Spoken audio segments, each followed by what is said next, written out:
আজকে না অনেক ভোরবেলা ঘুম ভেঙেছে, প্রায় 5:30 ধরো। এমনিতেও আমাকে সকাল সকালই উঠতে হয়, ধরো ওই 6:30টার মধ্যে আমি উঠে পড়ি। কারণ অরূপের তো মর্নিং শিফট কলেজ, ও 7:30 পৌনে 8টার মধ্যে বেরিয়ে যায়।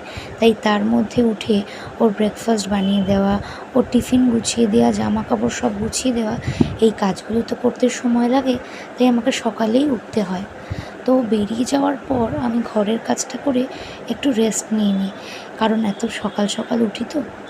আজকে ওকে যেমন টিফিনে দিয়েছিলাম রুটি, মশলা ভেন্ডি আর একটা মিষ্টি। আরও ব্রেকফাস্টে খেয়ে গেল ওটসের পরোটা। ওটসের পরোটা না ও খেতে ভীষণ ভালোবাসে। আমি আজকে ঘরে যত ভেজিটেবল ছিল সেগুলো দিয়েই করে দিয়েছি, কারণ ও একদম যেহেতু ভেজিটেবল খেতে পছন্দ করে না, আমি ওটসের পরোটাটার মধ্যেই ভেজিটেবলগুলো দিয়ে দিই, যাতে ওর অন্তত ভেজিটেবলগুলো খাওয়া হয়, নাহলে এমনিতে একদমই খেতে চায় না। তো বেরিয়ে যাওয়ার পর একটু রেস্ট নিয়ে ঘরের কাজগুলো করে আমিও ব্রেকফাস্টটা করে নিই। আসলে আজকে না একটু ভেবেছি পাবদা মাছ রান্না করব। বাদবাকি রান্না সব আন্টিই করছিল, আমি আজকে বললাম আমি পাবদা মাছটা করব। মেন সব রান্না আন্টিই করে। আমার যদি মাঝে মাঝে কিছু রান্না করতে ইচ্ছা করে বা স্পেশাল কিছু বানাতে চাই, তখন আমি সেটা করি।